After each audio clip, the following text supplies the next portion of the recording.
Capítulo 26.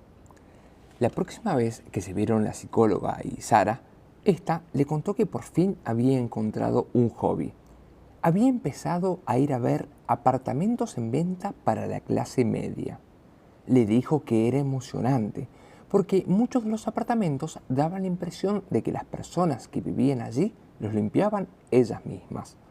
La psicóloga le explicó que no se refería a eso exactamente cuando le sugirió que se implicara en alguna obra benéfica. Pero Sara objetó que en una de las visitas había un hombre que pensaba reformar el apartamento él mismo, con sus propias manos, las mismas manos que usaba para comer.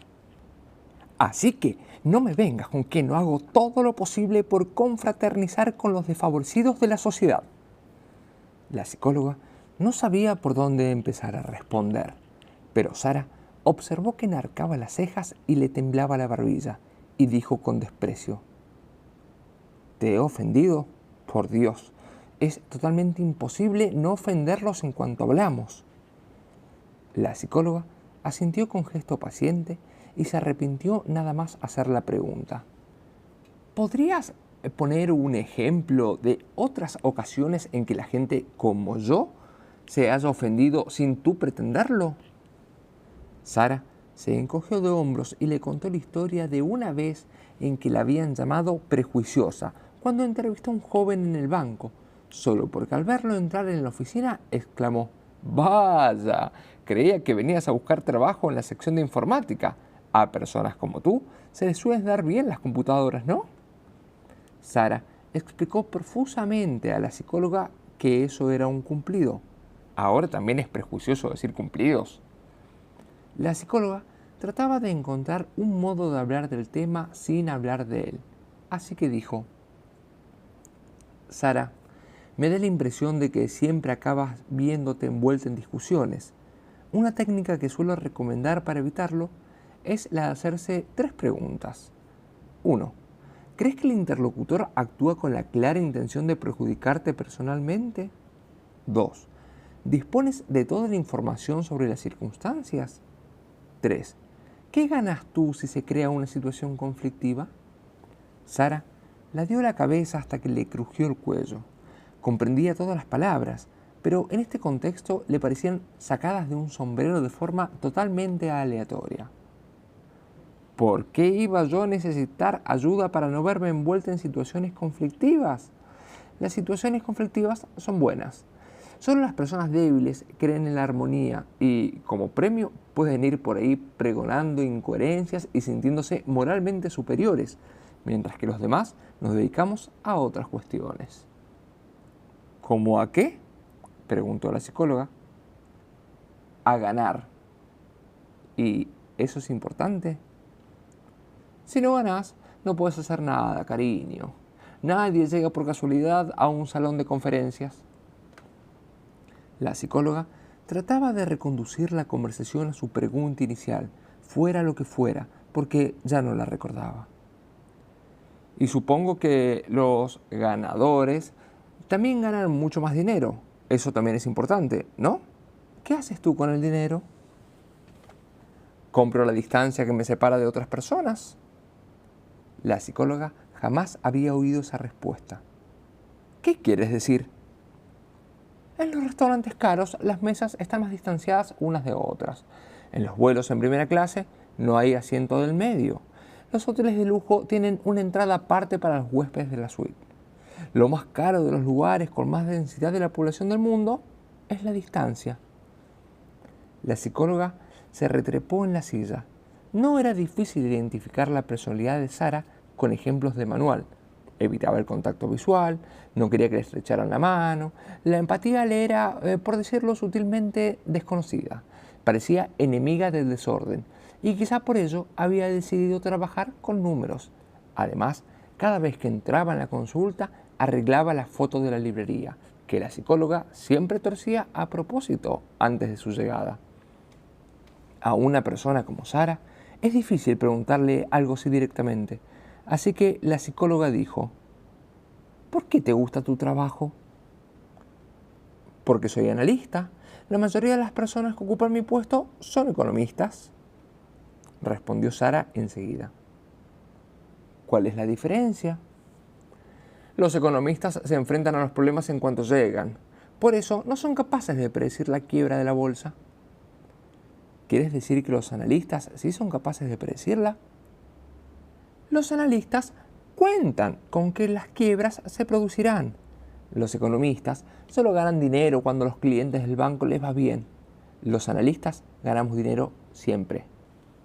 ¿Y eso le da cargo de conciencia?, preguntó la psicóloga, más que nada para ver si Sara pensaba que aquella frase representaba un sentimiento o un tipo de cereal.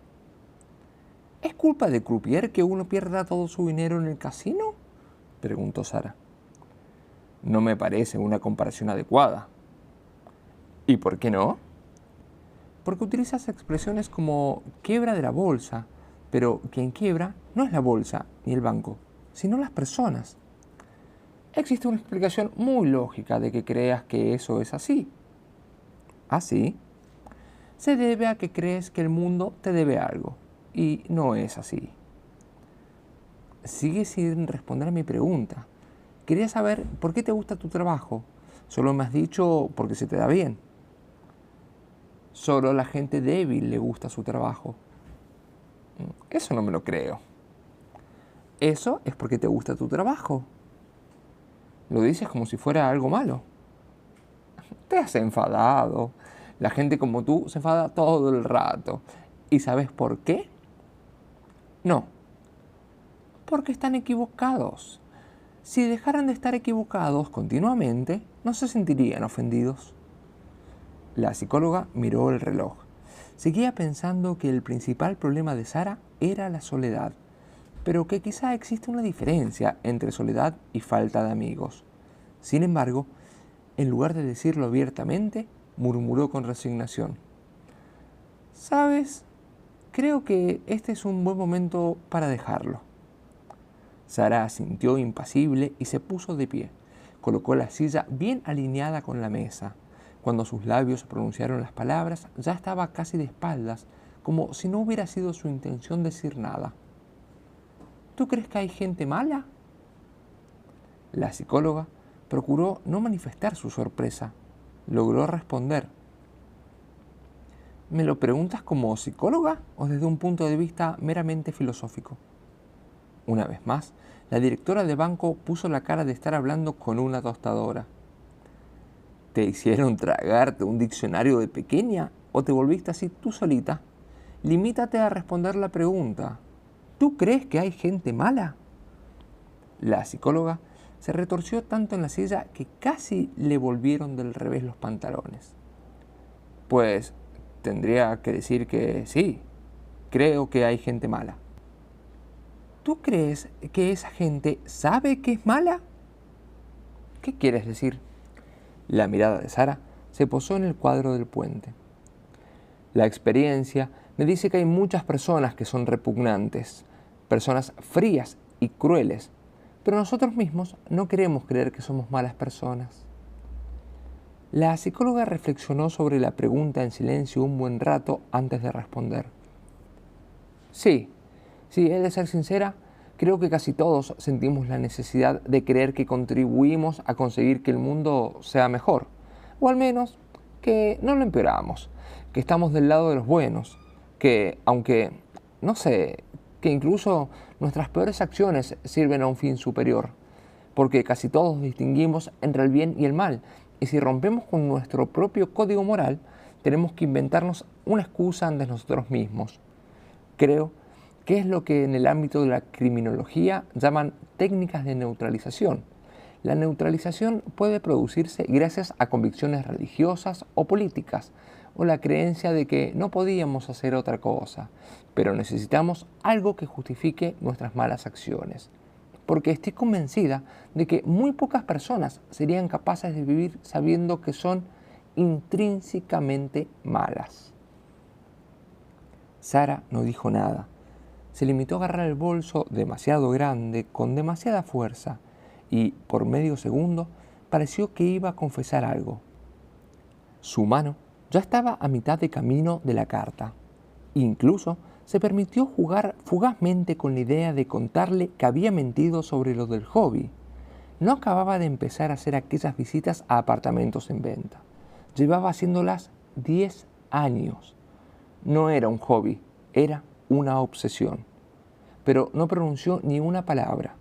Cerró el bolso, la puerta se cerró tras ella y la consulta quedó en silencio. La psicóloga se quedó sentada ante su escritorio, desconcertada ante lo desconcertada que se sentía. Trató de plasmar por escrito unas cuantas notas con vistas a la próxima cita, pero se sorprendió con la computadora abierta buscando anuncios de departamentos en venta. Trataba de adivinar cuál iría a ver Sara la próxima vez. Lógicamente era imposible, pero habría podido resultar fácil si Sara le hubiera revelado que todos los que le visitaban tenían balcón y que desde todos los balcones se veía el puente. Mientras tanto, Sara estaba en el ascensor, a medio camino. Pulsó el botón de parada de emergencia para poder llorar tranquilamente. La carta que llevaba en el bolso seguía sin abrir. Sara nunca se había atrevido a leerla, porque sabía que la psicóloga tenía razón.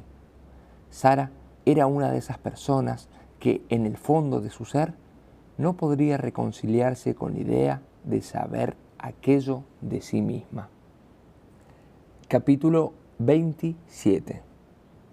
Esta es la historia de un robo a un banco, una visita a un apartamento en venta y una toma de rehenes.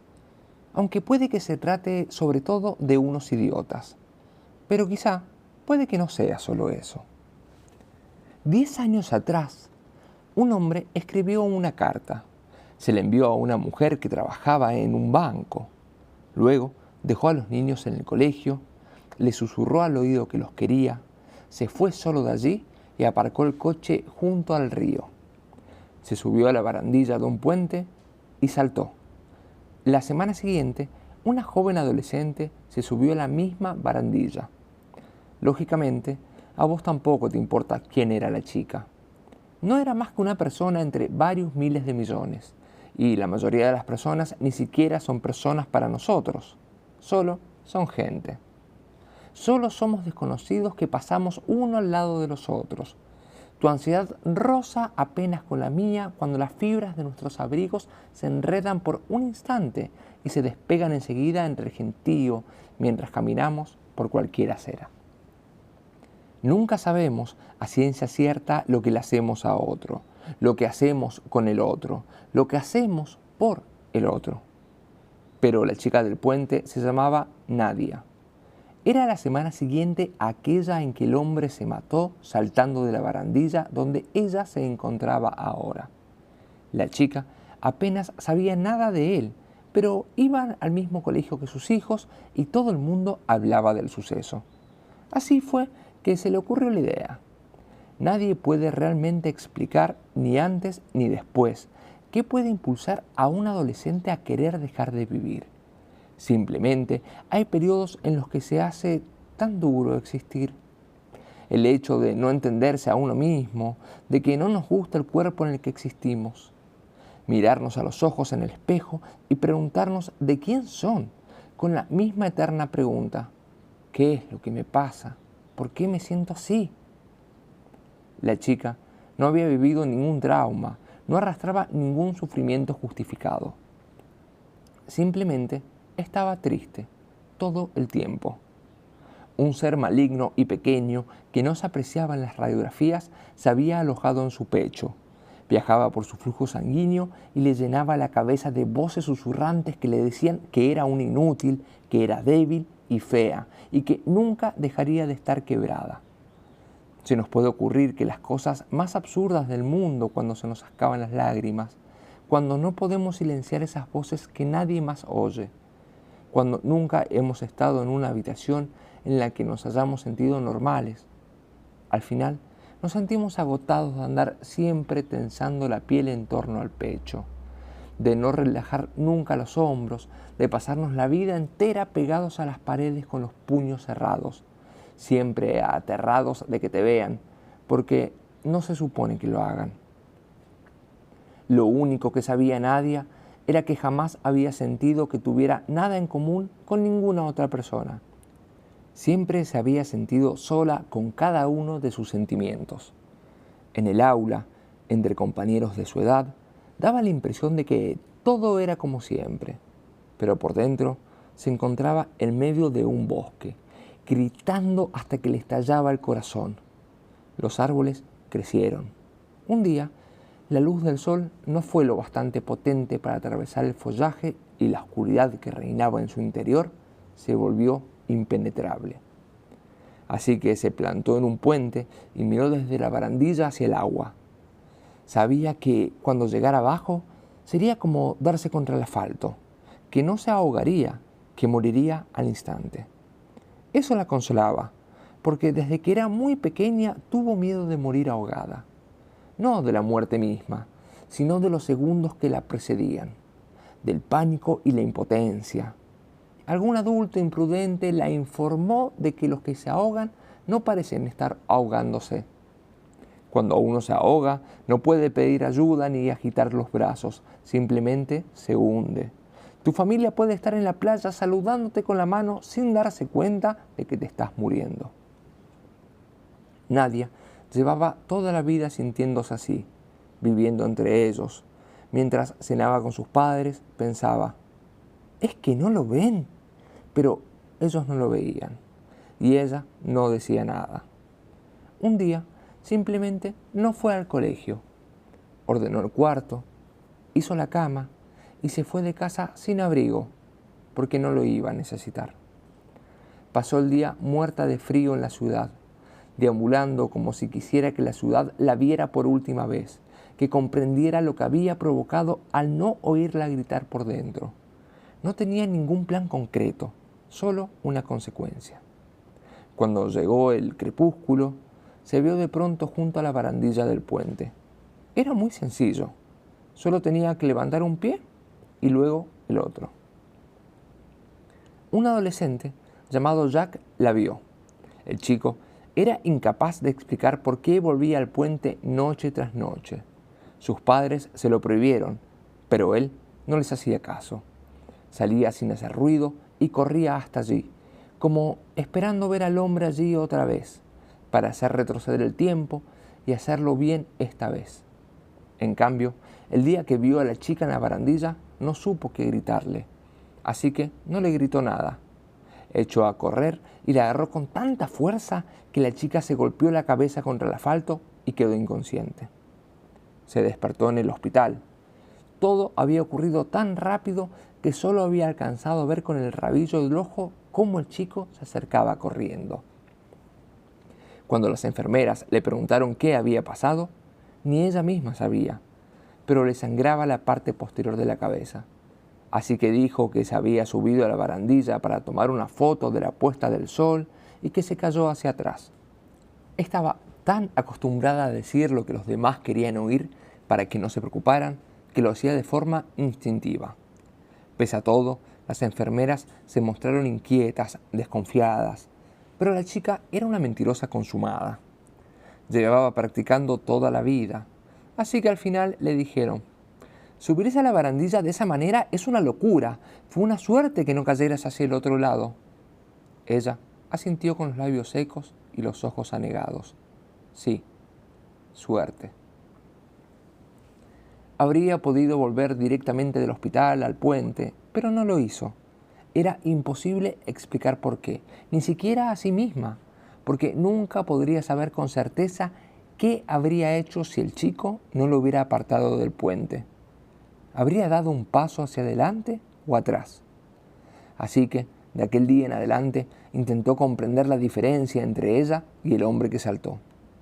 Eso la llevó a elegir una profesión, una carrera, toda una vida. Se hizo psicóloga. Acudían a ella personas que sufrían tanto que sentían que estaban en lo alto de una barandilla con un pie afuera, mientras ella, sentada ante ellas en un sillón, les decía con la mirada: yo he estado allí y conozco un camino mejor para bajar. Claro, que a veces pensaba en que la habían llevado a querer tirarse del puente, todo aquello que sentía que faltaba en la imagen que le devolvía el espejo, su soledad a la hora de la cena, pero encontró formas de resistir, túneles para salir de sí misma, formas de bajar. Algunas personas aceptan que nunca se verán libres de la ansiedad, simplemente aprenden a sobrellevarla. Y ella trataba de ser una de esas personas. Pensaba que por eso hay que ser amable con los demás, incluso con los idiotas, porque uno nunca sabe lo pesada que es su carga. Con el tiempo, comprendió que en lo más hondo de su ser, casi todo el mundo se hace las mismas preguntas. ¿Soy inteligente? ¿Hay alguien que se enorgullezca de mí? ¿Soy útil a la sociedad? ¿Soy bueno en mi trabajo? ¿Generoso y atento? ¿Aceptable en la cama? ¿Me querrá alguien como amigo? ¿Habré sido un buen padre o madre? ¿Seré una buena persona? En el fondo, queremos ser buenos, ser amables. El problema, claro está, es que no siempre somos capaces de ser amables con los idiotas, porque son idiotas. Para nadie, como para todos nosotros, aquello se convirtió en un proyecto de vida. Jamás volvió a ver al joven del puente. A veces de verdad cree que ella lo inventó, que fue un ángel quizá. Jack jamás volvió a ver a Nadia. Nunca regresó al puente. Pero después de aquello decidió ser policía, cuando comprendió que él podía cambiar las cosas. 10 años después, Nadia volverá a instalarse en la ciudad al terminar los estudios de psicología y tendrá una paciente llamada Sara. Sara irá a ver un apartamento que está en venta y se verá envuelta en un atraco con rehenes. Jack y su padre Jim interrogarán a todos los testigos. El apartamento donde todo transcurrió tiene un balcón y desde ese balcón puede verse hasta el puente. Por eso está Sara allí. 10 años atrás encontró una carta en el felpudo de la entrada, escrita por un hombre que había saltado. Su nombre estaba pulcramente escrito al dorso del sobre. Ella recordaba su reunión con él, y aunque los periódicos nunca publicaron el nombre de la persona que la policía había hallado en el agua, aquella ciudad era demasiado pequeña para que ella no lo supiera. Sara aún lleva la carta consigo en el bolso, todos los días. Solo ha ido al puente una vez, una semana después de que el hombre se arrojara, y vio a una chica que subía a la misma barandilla y un chico que la salvó. Sara no se inmutó. Se quedó temblando escondida entre las sombras. Seguía allí cuando llegó la ambulancia y se llevó a la chica al hospital. El chico desapareció. Sara se acercó al puente y encontró la cartera de la chica, su documento de identidad, con su nombre, Nadia. Sara lleva 10 años siguiendo su vida y sus estudios y los inicios de su carrera en secreto, a distancia, porque no se ha atrevido a acercarse del todo. Lleva 10 años mirando el puente, también a distancia, desde los balcones de los apartamentos en venta que va a ver, por la misma razón, porque teme que si vuelve a ir, puede que salten más personas, y si va a ver a Nadia y ella le cuenta la verdad de lo que ocurrió, quizás sea Sara la que salte, porque Sara es lo bastante humana para querer saber cuál es la diferencia entre aquel hombre y Nadia, pese a ser consciente de que en el fondo no lo quiere saber. Es consciente de que ella es la culpable, de que ella es la mala persona.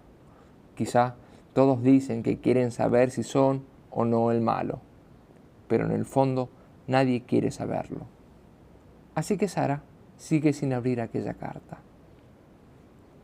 Es una historia complicada e inverosímil, de principio a fin. Puede que se deba a que creemos que las historias tratan de lo que no tratan en absoluto.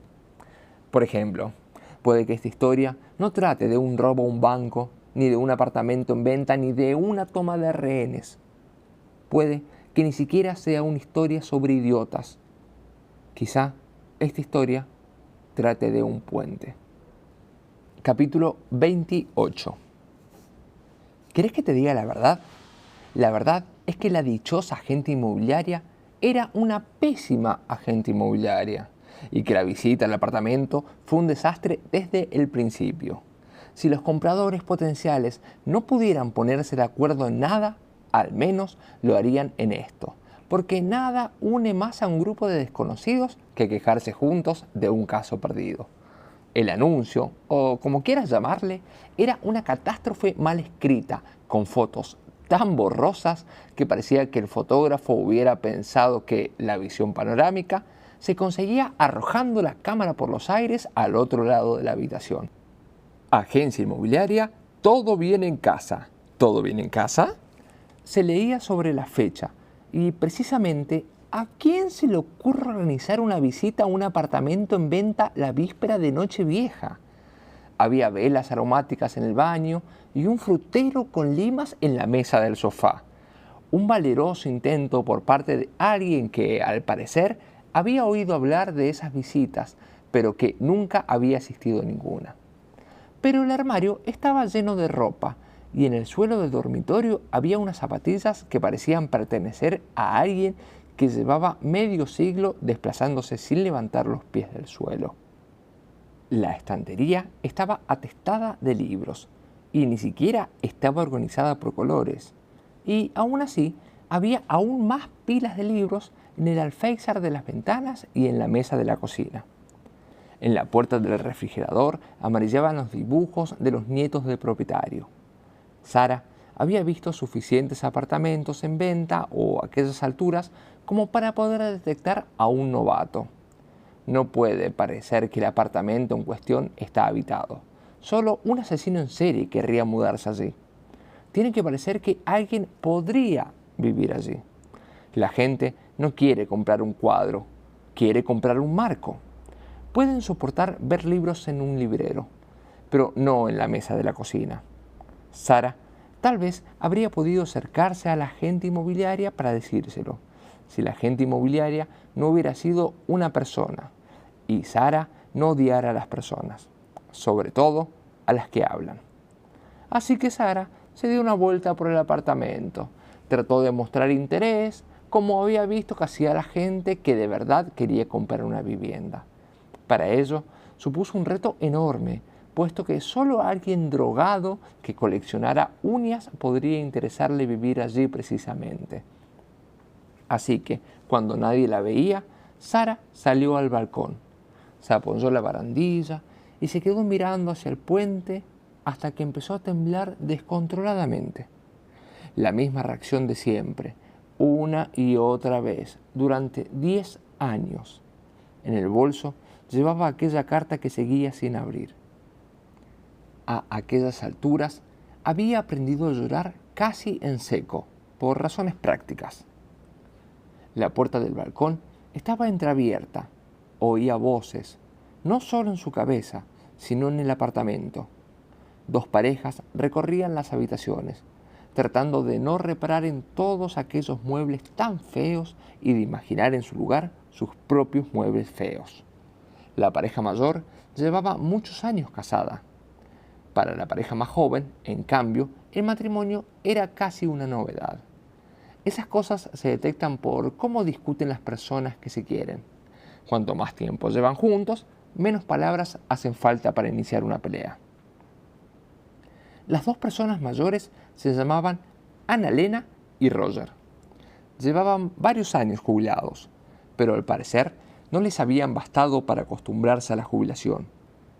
Siempre andaban estresados por algo sin tener ya nada a lo que acudir a toda prisa.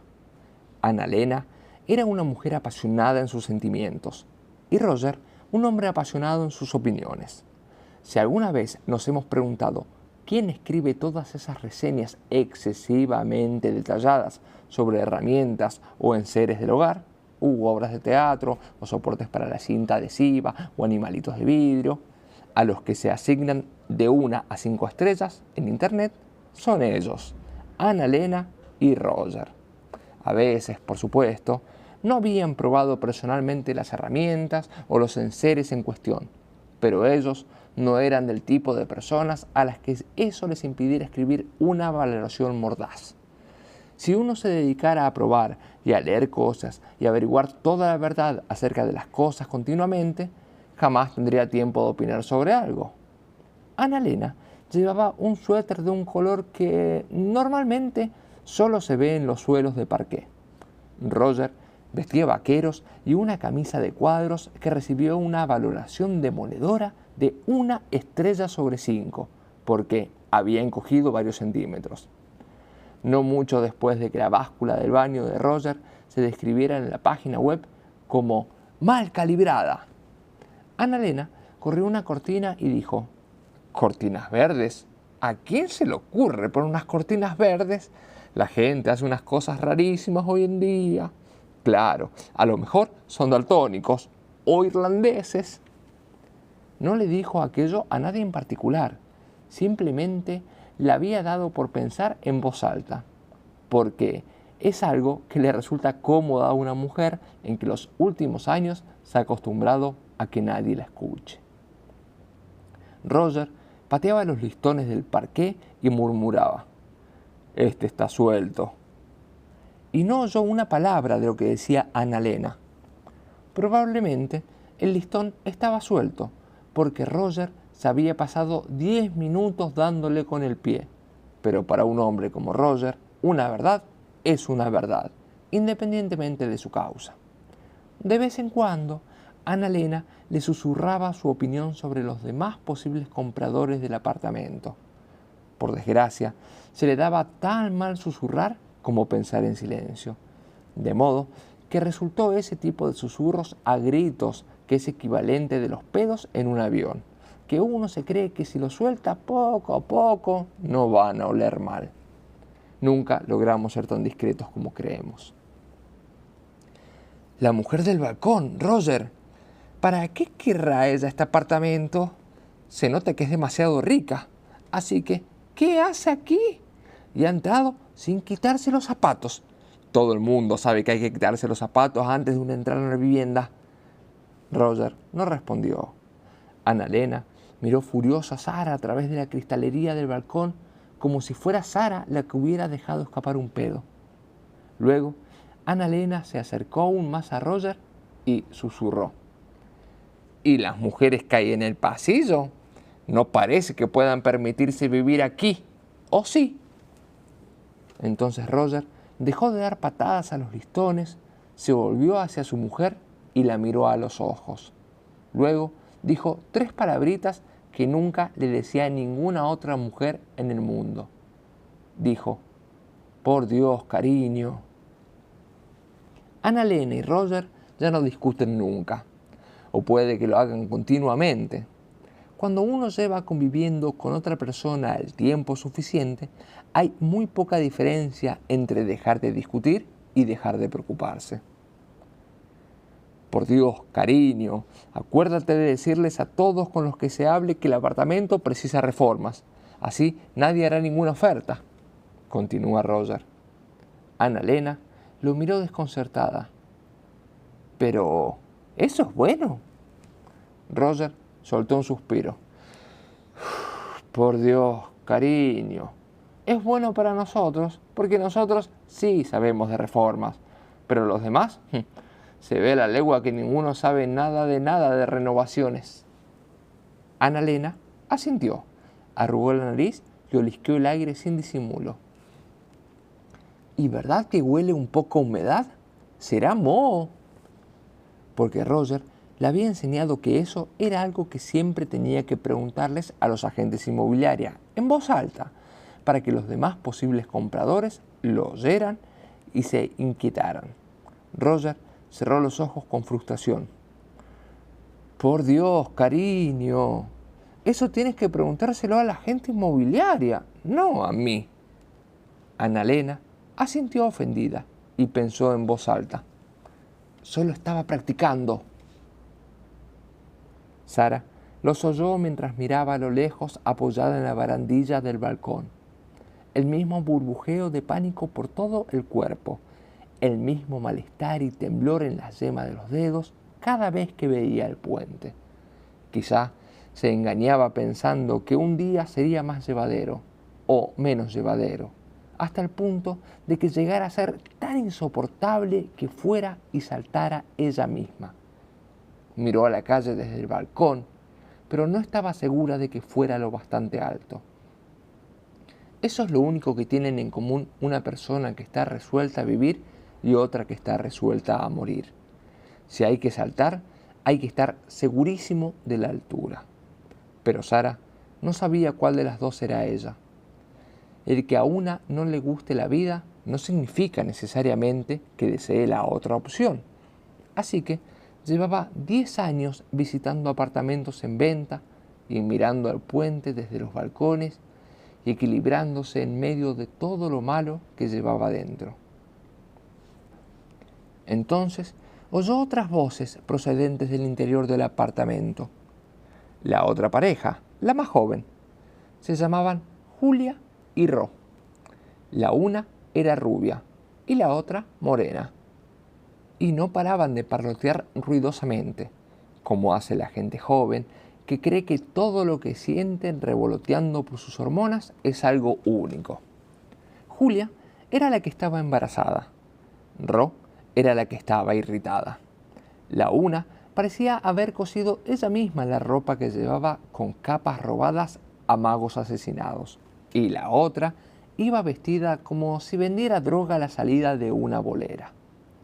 Ro, ese era un apodo, por supuesto, porque se lo llevaban diciendo tanto tiempo que ella misma se presentaba así, lo cual era solo una de las muchas razones por las que Sara la encontraba tan insoportable. Recorría el apartamento blandiendo el celular sin dejar de repetir: o sea, aquí no hay nada de cobertura. A lo que Julia replicaba: oh, pero qué horror. Imagínate si nos mudamos aquí. Tenemos que hablarnos tú y yo. Deja de cambiar de tema todo el rato, que tenemos que tomar una decisión sobre los pájaros. Las dos jóvenes casi nunca estaban de acuerdo en nada, pero hay que decir en defensa de Ro que ella no siempre lo sabía. Y es que muy a menudo, cuando preguntaba: ¿estás enfadada?, Julia respondía: no. Y entonces Ro se encogía de hombros, despreocupada, como la familia de un anuncio de productos de limpieza, lo cual, lógicamente, solo hacía que Julia se enfadara aún más, porque era más que obvio que sí estaba enfadada. Precisamente, en esta ocasión, Ro sabía que estaba discutiendo, porque discutían por los pájaros. Resultaba que Ro tenía pájaros cuando Julia y ella empezaron a salir, y no los tenía para comérselos, sino como mascotas. ¿Es que es pirata?, le preguntó a Julia a su madre, la primera vez que lo mencionó, pero Julia soportaba a los pájaros porque estaba enamorada y porque pensaba que, a ver, ¿cuánto te puede durar un pájaro? Pues muchísimo tiempo, la verdad. Al final, cuando Julia se dio cuenta y trató de manejar la situación de forma adulta, levantándose una noche sin hacer ruido para soltarlos por la ventana, una de aquellas bestias cayó directo a la calle y murió. ¡Un pájaro! Julia tuvo que invitar a merendar a los niños de los vecinos al día siguiente, mientras Ro estaba en el trabajo, solo para poder echarle la culpa a uno de ellos cuando volviera y encontrara la jaula abierta. ¿Y los demás pájaros? Seguían en la jaula. ¿Qué clase de burla a la evolución era esa? ¿El que esas criaturas lograran mantenerse con vida? No pienso sacrificar a mis pájaros y no quiero volver a hablar del tema, dijo Ro, ofendida, y pasó la mirada por el apartamento con las manos hundidas en los bolsillos del vestido, porque llevaba vestido, pero un vestido con bolsillos, porque le gustaba ir elegante, sí, pero también tener dónde meter las manos. Está bien, bueno. ¿Y qué te parece el apartamento? Yo digo que nos quedemos con él, resopló Julia, porque el ascensor estaba estropeado y cada vez que Ro decía «estamos embarazadas» a la familia y amigos, como si aquello fuera un deporte de equipo, a Julia le entraban ganas de verterle cera ardiendo en los oídos mientras dormía. No porque no la quisiera, porque la quería tanto que a veces no lo soportaba. pero las últimas 2 semanas habían visto más de 20 apartamentos y Ro siempre les encontraba algún fallo. Era como si no quisiera mudarse. Al mismo tiempo, Julia se despertaba todas las noches en su actual apartamento para jugar al juego favorito de todas las embarazadas. ¿Será una patadita o serán gases?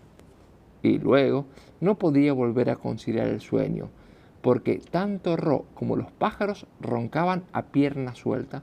Así que estaba más dispuesta a mudarse a cualquier sitio que tuviera más de un dormitorio. «No hay cobertura», replicó Ro desabrida. «¿Y a quién le importa? Nos lo quedamos», insistió Julia. «Pues no estoy segura, ¿eh? Tengo que echarle un vistazo al cuarto de hobbies», dijo Ro. «Es un walk-in closet», dijo Julia. «O el cuarto de los hobbies. Voy a buscar la cinta métrica», dijo Ro con entusiasmo, porque una de las peculiaridades más encantadoras y al mismo tiempo más molestas de su forma de ser era que, sin importar cuál fuera el motivo de la discusión, podía volver a estar del mejor humor en un segundo si pensaba en el queso. «Sabes perfectamente que no vas a curar queso en mi vestidor», declaró Julia muy seria, puesto que su actual departamento tenía en el sótano un trastero al que ella se refería como el Museo de los Hobbies Abandonados. Cada 3 meses, Ro se obsesionaba con algo: vestido de los años 50, o la sopa de setas, o juegos de café antiguos, o el CrossFit de los bonsáis, o un podcast sobre la Segunda Guerra Mundial.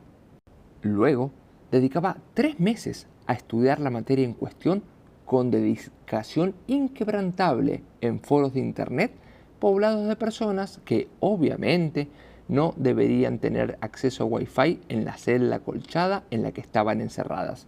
Y después de que ella se cansara de repente y enseguida encontraba una nueva obsesión. La única afición que había permanecido inalterada desde que se conocieron era la de coleccionar zapatos, y nada podía definir más claramente a una persona que el que poseyera 200 pares de zapatos y aún así siempre llevara los menos apropiados cuando llovía o cuando nevaba. No sé todavía no he tomado las medidas, así que no sé si habrá espacio para el queso. Mis plantas también necesitan, comenzó Ro entonces, porque hacía poco que había decidido empezar a cultivar plantas con luz artificial en el cuarto de los hobbies, que era un vestidor o un... Mientras tanto, Ana-Lena jugueteaba con un cojín del sofá y pensaba en tiburones. Últimamente pensaba en ellos con mucha frecuencia, porque ella y Roger habían empezado a parecerse a los tiburones. Era un dolor sordo que Ana-Lena llevaba dentro. Siguió jugueteando con el cojín mientras se distraía pensando en voz alta. ¿Será de Ikea? Sí, claro, es de Ikea, seguro. Lo reconozco perfectamente. También lo tienen en el estampado floral. Con flores es más bonito. Pero qué mal gusto tiene la gente hoy en día. A Ana-Lena podrían despertarla en plena noche y pedirle que recitara el catálogo de Ikea. No habría razón para hacerlo, pero lo importante aquí es que se podría si uno quisiera. Ana-Lena y Roger han estado en todas las tiendas de Ikea del país. Roger tiene muchos fallos y defectos. Ana-Lena sabe bien que eso es lo que piensa la gente, pero en Ikea comprende lo que quiere. Cuando se llevan tantos años de convivencia, son las pequeñas cosas las que de verdad importan. En una larga vida matrimonial no hacen faltas palabras para discutir, pero tampoco para decir te quiero. Unos días atrás estaban en Ikea y Roger propuso que almorzaran en la cafetería y que pidieran un trozo de tarta de postre, porque comprendió que era un día importante para Ana-Lena y que era importante para ella que también fuera importante para él, porque esa es su forma de quererla. Siguió entretenida con el cojín, que era más bonito en estampado floral, y miró discretamente con esa forma de discreción que tiene Ana-Lena a las 2 mujeres, la embarazada y su mujer. Roger también las estaba mirando. Tenía en la mano el folleto de la inmobiliaria con el plano del apartamento y soltó gruñendo. Por Dios, cariño, mira aquí. ¿Por qué tienen que llamar cuarto de los niños a la habitación más pequeña? Si puede ser un dormitorio cualquiera. Y Roger no le gustaba que fueran embarazadas a ver los apartamentos en venta, porque las parejas que esperaban un niño siempre ofrecían más. Tampoco le gustaban los cuartos de los niños. De ahí que Ana-Lena siempre le haga tantas preguntas como se le ocurre cuando pasan por la sección infantil de IKEA, para distraerlo de una tristeza latente, porque esa es su forma de creerlo. Ro vio a Roger y le sonrió todo lo que pudo, como si no estuvieran en una guerra la una con el otro. Buenas, soy Ro. Esa de allí es mi mujer, Julia. ¿Me prestas la cinta métrica? Se me ha olvidado traerla. De ninguna manera, le soltó Roger, sujetando la cinta métrica, la calculadora y el cuaderno de notas con los puños tan apretados que le temblaban las cejas. Oye, cálmate, si solo quiero... intentó insistir Ro. Nada, que cada uno se traiga lo suyo, le interrumpió Ana-Lena. Ro la miró sorprendida. La sorpresa la ponía nerviosa. El nerviosismo le daba hambre. Por allí no había nada que comer, así que alargó la mano en busca de una de las limas que había en el frutero de la mesa de centro. Ana-Lena lo vio y exclamó: ¿Pero qué haces? Eso no se puede comer. Son limas de exposición. Ro soltó la lima, se metió los puños en los bolsillos, volvió con su mujer y dijo refunfuneando: No, este apartamento no nos va a cariño. Está bien y todo, pero siento que hay energías negativas aquí dentro. O sea, aquí no vamos a poder ser nuestro mejor nosotras. ¿Recuerdas lo que te conté que había leído en un artículo sobre las energías del nosotros? Aquel mes que pensé en hacerme diseñadora de interiores y cuando aprendí que tenemos que dormir mirando al este, aunque luego olvidé si era la cabeza o eran los pies, lo que... da igual, que no quiero este apartamento. ¿Nos podemos ir ya? Sara estaba en el balcón. Ordenó sus sentimientos rotos para adoptar una expresión de desprecio y volvió adentro. En ese momento, la embarazada soltó un grito. Al principio, sonó como la ira gutural de un animal al que le han pegado, pero enseguida empezaron a distinguirse también algunas palabras. ¡No! ¡Ya no puedo más, Ro!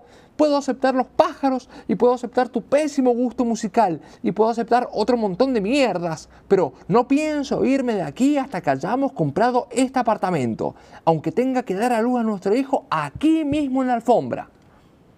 En el apartamento se hizo un silencio absoluto. Todos se quedaron mirando a Julia. La única que no la miraba era Sara, porque estaba justo delante de la puerta del balcón mirando al sujeto. El sujeto le devolvió la mirada paralizado de terror. Transcurrió un segundo, 2, en los que la única de los allí presentes que sabía lo que iba a pasar era Sara.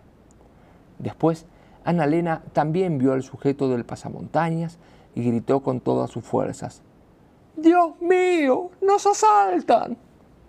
Todos abrieron la boca al mismo tiempo, pero nadie pronunció una sola palabra.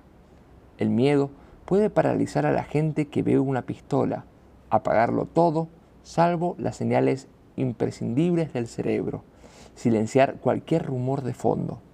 Pasó otro segundo, 2, en los que no oyeron más que su propio pulso. Primero, el corazón se para, luego se desboca. Primero, sufrimos un shock porque no comprendemos lo que está pasando. Luego, sufrimos un shock porque comprendemos exactamente lo que está pasando. El instinto de supervivencia y la angustia ante la muerte luchan y dejan sitio a pensamientos extraordinariamente irracionales. No es infrecuente ver una pistola y pensar: ¿apagué la cafetera esta mañana?, en lugar de ¿qué será de mis hijos? Pero el sujeto también guardaba silencio, tan asustado como los demás. Al final, el shock dejó paso poco a poco al desconcierto. Ana-Lena atinó a preguntar: «Pero has venido a asaltarnos, ¿verdad?».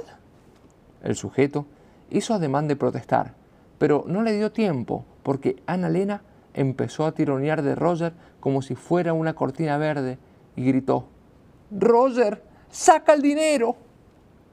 Roger miró escéptico al sujeto mientras mantenía una lucha interna más que evidente, porque por un lado era muy tacaño, pero por otro lado no le entusiasmaba la idea de morir en un apartamento que necesitaba tantas reformas. De modo que sacó la cartera del bolsillo trasero del pantalón, que es donde la llevan siempre los hombres como él, salvo cuando están en la playa, porque entonces la guardan en el zapato, pero no encontró en ella nada de valor, de modo que se volvió a la persona que tenía más cerca, que resultó ser Sara, que seguía delante de la puerta del balcón, y le preguntó: «¿Llevas dinero en efectivo?». Sara parecía atónita. Resultaba difícil decir si por la pistola o por la pregunta.